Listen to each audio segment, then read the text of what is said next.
नहीं है तो हम आगे बढ़ते हैं। ठीक है। तो करिकुलम तो आप जानते हैं क्या होता है। एक्चुअल में करिकुलम वो माध्यम है जिसमें बहुत सारी गतिविधियां कराई जाती हैं, है ना। तो करिकुलम एक ऐसा माध्यम है जिससे हम उद्देश्यों की प्राप्ति करते हैं। अगर ऐसा कहा जाए तो गलत नहीं होगा। समझ में आ रहा है आपको? ठीक है। जैसे अगर आपका उद्देश्य आईएएस बनना है, तो आईएएस बनने के लिए आप क्या करेंगे? आप पहले तो कुछ लोगों से मिलेंगे जो आईएएस बन चुके हैं, उनसे बातचीत करेंगे, उनसे जानेंगे कि कौन कौन सी किताबें हमको पढ़नी चाहिए, कौन कौन सी किताबें हमको हेल्पफुल होती हैं आईएएस बनने के लिए, और कितने घंटे पढ़ना चाहिए। उसके बाद फिर क्या करेंगे आप? अपना एक सिलेबस तय करेंगे कि ये किताबें मुझे पढ़नी है। सिलेबस तय हो गया आपका। अब कौन सी किताब, कौन सी बुक कितने घंटे पढ़नी है, हफ्ते में कितने दिन पढ़नी है, उसको पढ़ने के लिए कहीं क्या कोचिंग लगाने की आवश्यकता पड़ेगी तो कोचिंग लगानी है, अगर लगानी है तो किसके वहां लगानी है। ये सारी बातें क्या है, आप एक प्लानिंग हो गई आपकी, ये आपने प्लान कर लिया। तो इसी तरह से जब हम कोई ऑब्जेक्टिव डिसाइड करते हैं एजुकेशन का, अब उस ऑब्जेक्टिव को अचीव करने के लिए, उस उद्देश्य की प्राप्ति के लिए हम ऐसी ही कोई एक प्लानिंग करते हैं। और उस प्लानिंग में हम फिर सिलेबस डिजाइन करते हैं कि क्या क्या किताबें पढ़ाई जाए, क्या क्या गतिविधियां कराई जाए, है ना। तो वो बनता है आपका क्या? करिकुलम। उसी को हम करिकुलम कहते हैं। आई होप कि आपको थोड़ा समझ में आ रहा होगा। तो करिकुलम कभी भी उद्देश्यों से अलग नहीं हो सकता। अब इसको आप ऐसे समझो, क्या यथार्थवाद के उद्देश्यों में कोई एक उद्देश्य आपको ऐसा दिखा जहां पर ईश्वर की भक्ति करना, ईश्वर को प्राप्त करना, या आध्यात्मिक जगत को जानना, ऐसी बात कही जा रही हो? कोई उद्देश्य दिखा आपको? No sir. तो नो क्या, सर। तो खुद सोचिए, क्या यथार्थवादी जो पाठ्यक्रम होगा या फिर जो रियलिस्टिक करिकुलम होगा, उसमें कहीं पर भी ईश्वर से जुड़ी कोई किताब या फिर ईश्वर से जुड़े कोई भक्ति गीत वगैरह की आवश्यकता पड़ेगी हमको? नहीं। ना। इसी तरीके से जब हम आदर्शवादी विचारधारा पढ़ रहे थे, वहां पर एक उद्देश्य था कि बच्चों में आदर्श मतलब आध्यात्मिक विचारों का समावेश करना, यानी कि इनकलकेट स्पिरिचुअल वैल्यूज, है ना, आध्यात्मिक मूल्यों का विकास करना। आध्यात्मिक मूल्य तभी आएंगे जब बच्चे को हम गीता, रामायण ऐसी बातें बताएंगे, ईश्वर के बारे में बताएंगे, है ना, खूब भजन कीर्तन वगैरह करवाएंगे, तभी तो आएगा। तो जब आदर्शवाद का एक उद्देश्य है और मुख्य उद्देश्य है कि बच्चों में आध्यात्मिक मूल्यों का विकास करना, तो निश्चित रूप से आदर्शवाद के पाठ्यक्रम में तो भक्ति गीत आदि या भक्ति से भरी किताबें तो देखने को मिल जाएंगी, यथार्थवाद में नहीं मिलेगी। तो यही चीज ध्यान में रखनी है, जैसा उद्देश्य वैसा पाठ्यक्रम। पहले उद्देश्य आएगा, फिर उस उद्देश्य को पूरा करने के लिए क्या पाठ्यक्रम हो सकता है, इस पर डिसीजन लिया जाएगा। तो चलिए, आई होप कि एक कनेक्शन जो है उद्देश्य का पाठ्यक्रम से वो क्लियर हुआ होगा। कैसा करिकुलम होना चाहिए, खुद सोचो। जैसे उद्देश्य वैसा करिकुलम। ठीक है। तो वैज्ञानिक विज्ञान का विज्ञान विषय होगा इसमें। बिल्कुल। तो कैसा करिकुलम होगा जिसमें विज्ञान। अब यहाँ पर विज्ञान का मतलब गणित वगैरह सब है इसके अंदर, हाँ। विज्ञान के अंदर आपका भौतिक विज्ञान यानी कि फिजिक्स, केमिस्ट्री, बायोलॉजी, और आपका इवन दो जियोलॉजी, जिसमें ज्योग्राफी को रखते हैं हम, और मैथमेटिक्स सब आ जाता है। ठीक है, सब आ जाएगा वैज्ञानिक विज्ञान के विषयों में, सब कुछ आ जाएगा मतलब, है ना। और बताइए।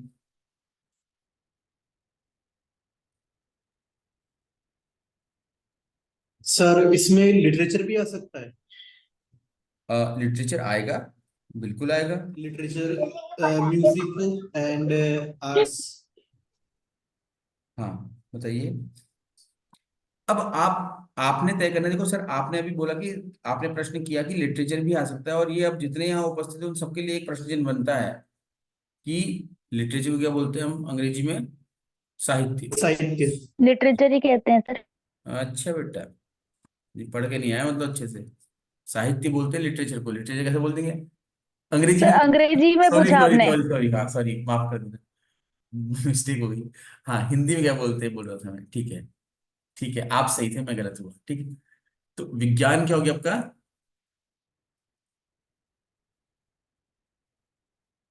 साइंस। और ये लिटरेचर। ठीक है। अब आपसे मैं जानना चाहूंगा कि एक विषय विज्ञान भी है इसमें, एक साहित्य भी है। इंपॉर्टेंस किसको ज्यादा मिलनी चाहिए, विज्ञान को या साहित्य को? यानी साइंस को ज्यादा इंपॉर्टेंस मिलनी चाहिए इसके उद्देश्यों के अकॉर्डिंग? तो इनके हिसाब से तो विज्ञान को मिलनी चाहिए। यस। तो यही आदर्शवादी विचारधारा में करिकुलम है। विज्ञान यानी साइंस को अधिक महत्वपूर्ण विषय के रूप में स्वीकार करता है, जिसको सभी बच्चों को पढ़ाना अनिवार्य है। लेकिन साहित्य को ये केवल एक भाषा, शब्दावली आदि के रूप में देखता है। उसकी कहानियां, कविताओं, इनसे बहुत ज्यादा इसका कोई लेना देना नहीं है। ठीक है, क्योंकि कोई भी विषय पढ़ने के लिए भाषा बोध तो होना ही चाहिए ना, लैंग्वेज का नॉलेज तो होना ही चाहिए। तो ये कहते हैं कि साहित्य को पढ़ा करके हाँ सर। हमारा जो उद्देश्य है वो ये है कि बच्चे को शब्दों का ज्ञान हो सके, क्योंकि उन्हीं शब्दों का प्रयोग हमने बच्चे को विज्ञान सिखाने में भी करना है। तो इसलिए साहित्य में, साहित्य के द्वारा जो एक कहते हैं ना कि फिलोसॉफिकल जो व्यूज होते हैं वो डेवलप होते हैं, ऐसा नहीं करवाना हमको। तो साहित्यिक विषय यानी लिटरेचर के जो सब्जेक्ट है उनको थोड़ा कम वेटेज मिला है इसमें, और वैज्ञानिक जो विषय हैं उनको अधिक वेटेज मिला हुआ है। ठीक है, हाँ कुछ कह रहे थे आप शायद,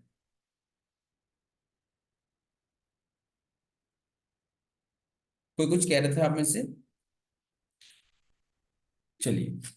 सर इसमें एंड स्पोर्ट्स भी सर, होगा ना? हाँ बोलो, बोलिए बोलिए। And sir music. सभी कुछ। देखो, एक्चुअल में ये जो लिटरेचर है ये काय के लिए होता है? लिटरेचर होता है हैप्पीनेस के लिए, खुश रहने के लिए। मतलब जो हम कभी कोई कहानी पढ़ते हैं, उस कहानी को पढ़ने का क्या ऑब्जेक्टिव होता है? सोचो, कभी आप कोई कहानी पढ़ते हो, नोवेल सर पढ़ते मॉरल डेवलपमेंट भी होता है हो, और वो होता है। कविता हैप्पीनेस पढ़ते हो भी तो जो। उससे आपको एक अंदर से प्लेजर मिलता है, खुशी मिलती है अंदर से। मिलती नहीं मिलती खुशी? गाना सुनते हो आप, म्यूजिक की ही बात कही आपने। आप गाना सुनते हो, गाना सुन के क्या मिलता है आपको? खुशी मिलती है अंदर से। उसकी जो राइम्स होती हैं उनको सुन करके, जो उसकी बीट्स होती हैं सुन करके आपको एक इंजॉयमेंट फील होता है। बोलो हाँ या ना? हाँ ठीक है। Yes sir. सर। तो जितने भी आर्ट के जो सब्जेक्ट होते हैं, आर्ट मतलब ये मैं ये नहीं कह रहा हूँ कि इतिहास वगैरह ये आर्ट के सब्जेक्ट, ये ह्यूमैनिटीज में आता है। आर्ट मतलब होता है आपका जिससे हमको हैप्पीनेस मिल रही है, ऐसे जैसे ड्राइंग है आपका, चित्रकला है, म्यूजिक है, डांस है, जिसमें आप कुछ परफॉर्म कर सकते हो। ठीक है। तो इस प्रकार के जो विषय हैं इनसे आप क्या है, इंटरनल हैप्पीनेस मिलती है। मतलब ऐसी हैप्पीनेस की, मतलब जो एक प्रकार से कहेगी जिसमें कोई वैज्ञानिक दृष्टिकोण वाली बात नहीं है। ठीक, लेकिन ठीक है आपको मिल रही है। तो कहने का मतलब यह है कि लिटरेचर भी होगा इसमें आपका, ड्राइंग भी होगा इसमें आपका, म्यूजिक भी होगा, डांस भी होगा, बट वो सिर्फ रहेगा आपका mode of entertainment. Ancient time में इन्हीं के द्वारा तो एंटरटेनमेंट हुआ करता था, आज भी होता है ना? तो ये सिर्फ एंटरटेनमेंट के लिए है, ये ज्ञान के लिए नहीं है। आप फिर ध्यान दीजिएगा, म्यूजिक, डांस, लिटरेचर और ड्राइंग, यथार्थवादी कहता है कि ये जो विषय हैं ये सिर्फ एंटरटेनमेंट के लिए तो ठीक है, लेकिन इनका नॉलेज से कोई संबंध नहीं है। नॉलेज के लिए साइंस इंपॉर्टेंट है। ठीक है। Yes sir. जैसे आज का जो समय है, उस समय में हम देखते हैं बच्चे म्यूजिक को, डांस को करियर बना रहे हैं अपना।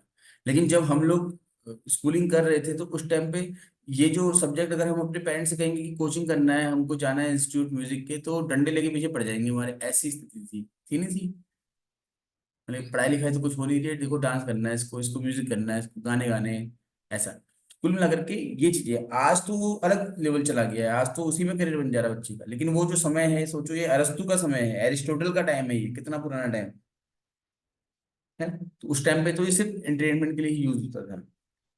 और वैसे भी जिस कल्चर से आते हैं, ग्रीस कल्चर से, वहां पर तो बड़े बड़े युद्ध वगैरह लड़ करके जब योद्धा आते थे तो उनके एंटरटेनमेंट के लिए इस प्रकार के जो प्लेस वगैरह हैं ये कराए जाते थे, स्पोर्ट्स वगैरह ये सब कुछ, ठीक है, ताकि वो थोड़ा जो भी है उनका थकान है उसको दूर कर सके, मेंटली थोड़ा सा रिलैक्स फील कर सकें, स्ट्रेस आउट कर सकें एंड ऑल। इसके अलावा आता है कौशल विकास। कौशल विकास क्यों होगा, बताओ? यानी स्किल। व्यावसायिक हाँ बिल्कुल, एक उद्देश्य, विकास। हाँ बिल्कुल बिल्कुल, एक उद्देश्य था कि व्यावसायिक विकास करना। अब व्यावसायिक विकास करने के लिए हमको बच्चों का स्किल डेवलप करना पड़ेगा, मतलब कि स्किल से रिलेटेड जितने भी आपके टॉपिक हैं या फिर आप कहें कि सब्जेक्ट्स हैं, उन पर भी फोकस करना पड़ेगा। टीचिंग स्किल है, पढ़ाना, ठीक है, आपके अंदर पढ़ाने का स्किल है तो आप पैसा कमा सकते हो। समझ में आ रहा है? इसी तरीके से इंजीनियरिंग एक स्किल है, ठीक है। आपको अगर, अब यहाँ पर तो अमूमन देखा था, उन्हें बीटेक कर लिया लेकिन अपनी खुद की बाइक ठीक करनी नहीं आ रही बच्चे को, इलेक्ट्रिशियन बुलाना पड़ रहा है घर में बल्ब खराब हो जाने पर, ठीक है। और बच्चा है आपका बीटेक, है ना, और ट्रेड है इलेक्ट्रिशियन उसका, इलेक्ट्रिकल सॉरी। कुल मिलाकर के ऐसी बात नहीं कर रहा वो कि थ्योरेटिकल पढ़ाई, स्किल मतलब चाहे कोर्स कुछ किया हो ना किया हो, लेकिन ऐसे जो छोटे मोटे काम है वो कर सके, ऐसा स्किल बच्चों में होना चाहिए। तो इस प्रकार की चीजें भी वहां पर रहेंगी, ठीक है। आगे बढ़े, हाँ ठीक। तो ये कुछ यही कुछ सिलेबस है। फिर अब विज्ञान में फिर विषय बढ़ा दूंगा आगे में, तो वो ये हो जाएगा भौतिक विज्ञान, रसायन विज्ञान, जीव विज्ञान, वनस्पति विज्ञान, फिर इस टाइप से ना। और आगे फिर गणित वणित, ऐसे साहित्य पढ़ा दिया तो उसमें कला म्यूजिक वगैरह सब आ जाएगा, ठीक है। ये तो मैं जब कंटेंट लिख के दूंगा तो उसमें होगा ही ऑलरेडी। आते हैं विधियों की तरफ। तो विधियां कौन कौन सी होनी चाहिए, तो विधियों के लिए क्या कहते हैं ये, तो सोचो क्या कहते होंगे विधियों के लिए, बताइए। क्योंकि साइंटिफिक एटीट्यूड की बात कर रहे हैं तो जो मेथड्स है वो तो आपके साइंटिफिक ही रहेंगे ना। तो सबसे पहली और सबसे इंपॉर्टेंट जो विधि इनकी है वो प्रयोगशाला विधि,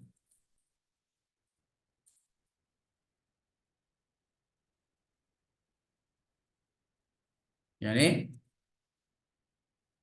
लेबोरेटरी मेथड।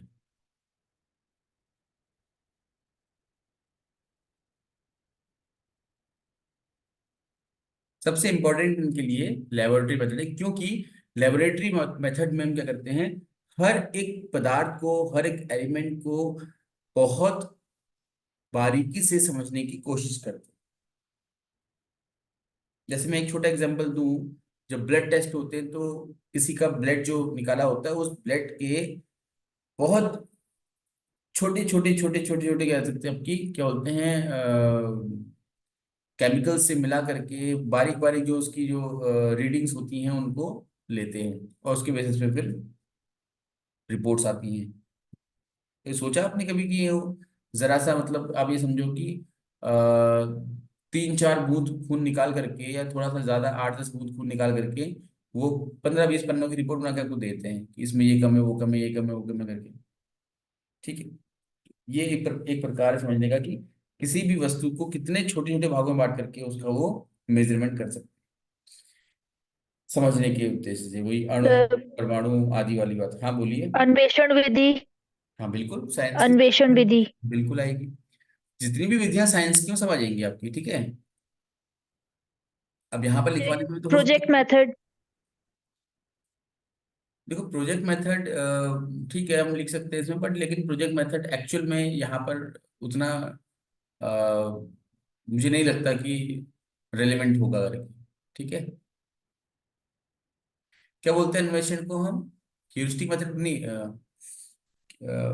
हाँ, खोज विधि, हाँ सर। Heuristic method.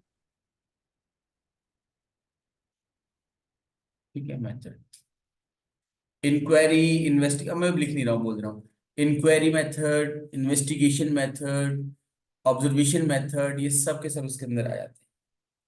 ठीक है, तो चलिए आगे बढ़ते हैं। उम्मीद करता हूँ कि मेथड कौन कौन से होंगे आपको अंदाजा आ ही जा रहा होगा। इसमें कौन सा मेथड नहीं आएगा बताओ जरा इसमें, सोचिए तो कौन सा मेथड आ गया, ये हो गया लेक्चर सर मेथड। सह संबंध विधि। तो व्याख्यान विधि। हाँ, लेक्चर मेथड नहीं आएगा इसमें, व्याख्यान विधि बिल्कुल नहीं आएगी इसमें, वाद विवाद मेथड नहीं आएगा क्योंकि सिर्फ बातों से आप नहीं जान पाओगे, आपको उसको करके देखना पड़ेगा। हाँ सर, कुछ कह रहे थे सर। सर सह संबंध विधि। सह संबंध विधि ठीक है, कोरिलेशन। कह सकते हैं उसको हम, ठीक है, ले सकते हैं, लेकिन सह संबंध विधि एक डिफरेंट टाइप हो जाएगा ना फिर, डिफरेंट बिल्कुल एकदम लीक से हटके हो जाएगा थोड़ा सा। कोरिलेशन मेथड जो आप कह रहे हो ना, जी। हाँ, वो बड़े लेवल में तो ठीक है, छोटे बच्चों के लेवल में वो उतना ज्यादा रिलेवेंट नहीं रहता। और बोलिए, ठीक है, चलिए तो आगे बढ़ते हैं। तो साइंस प्रश्नोत्तर को विधि। रिलेट करने वाली जितनी भी मेथड्स होंगी, जितनी भी विधियां होंगी, वो सब इसके अंदर आपको देखने को मिल जाएंगी। ठीक है, चलिए अब इसी में देखो जो प्रकृतिवादी विधियां हैं वो भी आ जाएंगी इसमें। आपका ज्ञानेंद्रियों का प्रयोग हो रहा है, जैसे आपका भ्रमण विधि हो गई आपकी, है ना, समझ रहे हैं, इसको करके सीखना हो गया, लर्निंग बाय डूइंग हो गया, क्यों, राइट। तो बहुत सारी विधियां आती हैं, बाकी जो हाँ मैं कंटेंट आपको सेंड करूंगा उसमें सारी विधियां लिखूंगा, उसमें कुछ छोड़ूंगा नहीं मैं, चाहे कोई विधि हो, चाहे उसमें कोरिलेशन मेथड का सर ने वो हो, चाहे उसमें आपका इन्वेस्टिगेशन मेथड हो, चाहे उसमें आपका ऑब्जर्वेशन मेथड हो, सारे ही सारे लिखे रहूंगा। ठीक है, चलिए आगे बढ़ते हैं फिर अब हम।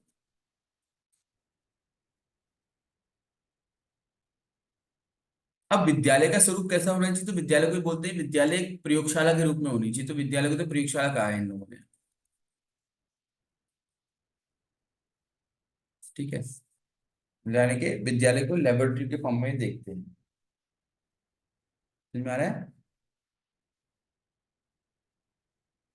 ये कहें कि कार्यशाला, हाँ सर। कहीं पर प्रयोगशाला तो कहीं पर कार्यशाला लिखा रहेगा। अभी कहीं आ जाए लिखा हुआ तो बोलेंगे कि सर ये तो प्रयोगशाला नहीं कार्यशाला, बोले तो एक ही बात है, वर्कशॉप कहो उसको आप, है ना, चाहे लेबोरेटरी कहो, वर्कशॉप और लेबोरेटरी कुछ भी कर लीजिए आप उसको।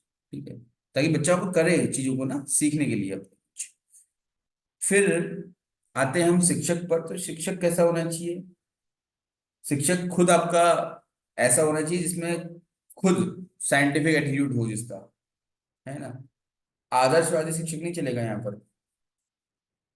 राइट। तो जो बच्चों में हमने विकास करना है वो सारा ही विकास टीचर में हुआ हो, ये जरूरी है पहले। हम एक उद्देश्य रख रहे हैं हैप्पीनेस का, इसमें हम कह रहे हैं कि बच्चों को पदार्थों का ज्ञान होना चाहिए अधिक से अधिक। तो वो पदार्थों का ज्ञान कौन करवाना करवाएगा, टीचर करवाएगा। तो बच्चों से पहले टीचर वो हो जिसको समस्त पदार्थों का, कहें कि सर्वाधिक पदार्थों का ज्ञान हो, ऐसा ही शिक्षक वहां पर हो। अगर हम ये कह रहे हैं कि बच्चों में कौशल विकास करना है हमको, स्किल डेवलपमेंट करना है, तो टीचर कैसा होना चाहिए, जो स्किलफुल हो, ऐसा टीचर होना चाहिए। समझ में आ रहा है। हम कह रहे हैं कि बच्चों में साइंटिफिक एटीट्यूड डेवलप करना है हमने, तो टीचर कैसा, जो ऑलरेडी आपका फुल ऑफ साइंटिफिक वैल्यूज हो, यानी कि एटीट्यूड हो, ऐसा, इस तरह के टीचर की ये बात कर रहे हैं। ठीक है ना, बिल्कुल प्रैक्टिकल टाइप जो होता है। और ऐसा करने के लिए, क्योंकि आप लोगों से मैंने चर्चा की भी है अभी थोड़ी देर पहले, जब हम सेंस ऑर्गन्स को ट्रेन करने की बात कर रहे हैं, तो जितना ज्यादा एक्सपोजर हो, जितना ज्यादा बच्चा मतलब इन्वॉल्व रहे इन्वायरमेंट में, उतना ज्यादा उसको मौका मिलता है ना, अपने जो अनुभव है उनको बढ़ाने का। तो टीचर के लिए भी वही है, समय के साथ कई सारे बदलाव आते हैं, तो टीचर भी उन सारे ही बदलावों को समझने के लिए बिल्कुल सज्ज रहे, बदलने की पूरी तरह से क्या रहे, आपका फ्लेक्सिबल रहे। ठीक है, तो ऐसे में समय समय पर उसको ट्रेनिंग्स, है ना, और या फिर कहें कि आपका ये रिफ्रेशर कोर्स वगैरह करते रहना चाहिए, सीखने का की उत्सुकता होनी चाहिए। फिर आते हैं छात्र की तरफ। तो छात्र कैसा होना चाहिए? तो यथार्थवादी हो, चाहे प्रकृतिवादी हो, जिज्ञासा तो होनी चाहिए छात्र के अंदर बहुत ज्यादा। आदर्शवादी के अंदर भी होनी चाहिए जिज्ञासा, तो हर छात्र के अंदर होनी चाहिए। लेकिन इनका छात्र जो है वो अपनी जिज्ञासाओं को अपनी ज्ञानेंद्रियों के माध्यम से पूर्ण करने पर ही विश्वास करने वाला हो, ऐसा। ठीक है। और वर्सेटाइल होना चाहिए। छात्र जो है वर्सेटाइल मतलब कि जो अलग अलग तरह की गतिविधियां कर सके। डांस भी करता हो बढ़िया सा, बढ़िया हो, गणित में पढ़ने में अच्छा हो, हर चीज में। ठीक है। तो ये इस प्रकार के छात्र की बात कर रहे हैं। और फिर आता है डिसिप्लिन। तो डिसिप्लिन तो कुछ खास ऐसा इन्होंने कहा नहीं है, तो लेकिन थोड़ा बहुत जो दंडात्मक विधि वगैरह जो होती है ना, जैसे आदर्शवाद में है दंडात्मक, दंड देकर के बच्चे को सुधारा जाए करके, तो यहाँ पर इस बात का तो खंडन करते हैं कि पनिशमेंट वगैरह तो नहीं होना चाहिए बोलते हैं। बट यथार्थवाद में अनुशासन को लेकर के कोई बहुत टिप्पणी नहीं दी है। ठीक। उनका ये मानना है कि बच्चा जब खुद ही चीजों को सीखने में लगा रहेगा तो डिसिप्लिन भी सीख जाएगा अपने आप। सर डिसिप्लिन में सेल्फ डिसिप्लिन बोल सकते हैं, रियलिज्म। यार सर देखो, नहीं बोल सकते उसको सेल्फ डिसिप्लिन ना, क्योंकि अब सेल्फ डिसिप्लिन तो हम ले लेते हैं हर जगह पर ना। बट यहाँ पर यथार्थवाद में डिसिप्लिन पर कोई खास टिप्पणी दी नहीं है एक्चुअल में। ठीक है सर। सेल्फ डिसिप्लिन हम उसको अपने अकॉर्डिंग ले सकते हैं, या कई सारे जो हमारे शिक्षाविद हैं उन्होंने यथार्थवाद बहुत बढ़िया से पढ़ा होगा, तो उसमें वो मेंशन किए करेंगे कि ऐसा हो सकता है कि यथार्थवाद सेल्फ डिसिप्लिन की बात करता हो। लेकिन यहाँ पर ऐसा नहीं है। यहाँ पर जब बच्चा जब खुद सीखने सिखाने की प्रक्रिया में एंगेज रहेगा तो उसके पास समय नहीं रहेगा कुछ ऐसा करने का। लेकिन एक और चीज सोचो ना आप, अब मैं आपसे एक प्रश्न करता हूँ, आप लोग सभी विचार करिएगा। हम कह रहे हैं यहाँ पर कि बच्चे के अंदर सीखने की जिज्ञासा हो और वो हर पदार्थ को विश्लेषण करके सीखे, कार्यशाला बना दे, वर्कशॉप बना दे। ऐसा बच्चा तो निश्चित रूप से अगर उसके सामने कोई ट्रांजिस्टर पड़ा हुआ है ना, उसे खोल खाल करके, उसके पेचकस खोल खाल करके रख देगा सीखने के लिए। रखेगा नहीं रखेगा बताओ? जी सर। ऐसा बच्चा जो होगा वो घर में पापा का लैपटॉप पड़ा है, उसने पहली बार देखा उन्होंने लैपटॉप ये क्या होता है, उसकी वो कीज बाहर निकाल के रख देगा। तो इट मीन्स क्या हो रहा है कि बच्चा सीखने के लिए काम कर रहा है, वो पदार्थ का पूरा ज्ञान लेना चाह रहा है, और पेरेंट्स की नजरों में तो इनडिसिप्लिन हो गया ना। समझ में आ रहा है? तो इसीलिए हाँ यथार्थ, हाँ सर। आप समझ रहे होंगे ना आई होप। इसलिए हाँ यथार्थवादी जो सर। है वो किसी प्रकार के ऐसे कोई खास अनुशासन के अंदर बांधने के पक्ष में नहीं है, है ना। क्योंकि जब कोई अनुशासन में बंधेगा तो फिर वो अपने स्वतंत्रता के साथ कोई चीज सीखने के लिए तत्पर नहीं हो पाएगा। और कल सिद्धांत में आपने पढ़ा भी, तो ये तो पूरा फ्री छोड़ना चाह रहे हैं ना बच्चे को। ये कुछ बातें हैं जो यथार्थवाद को थोड़ा सा हाँ, शिक्षा के साथ जोड़ते हुए मैंने रखी। अब आप लोगों की तरफ से कोई प्रश्न है तो पूछ सकते हैं आप लोग। ठीक है? बाकी अभी आगे भी पढ़ेंगे, बाकी अभी जब थिंकर्स पढ़ेंगे ना बहुत सारे, उन थिंकर्स में फिर से वो आदर्शवाद, वो प्रकृतिवाद, वो यथार्थवाद, वो प्रयोजनवाद निकल करके दोबारा से आएंगे। तो वहां पर और हमारा रिविजन हो जाएगा इसका। तो फिलहाल के लिए ये यथार्थवाद का जो टॉपिक है वो यहीं पर मैं क्लोज करूंगा। आगे फिर चर्चा में लाते रहेंगे, ऐसा नहीं है कि आज क्लोज हो गया तो अब आगे हमने पढ़ना ही नहीं, इसको रिवीजन होता रहेगा। बट अब हम आगे प्रयोजनवाद पर चर्चा शुरू करेंगे। ठीक है। कोई प्रश्न अगर आप लोगों की तरफ से तो प्लीज पूछ लीजिएगा, और नहीं होगा तो क्लास वाइंड अप करते हैं। ठीक है, आप लोगों की अनुमति के साथ, क्योंकि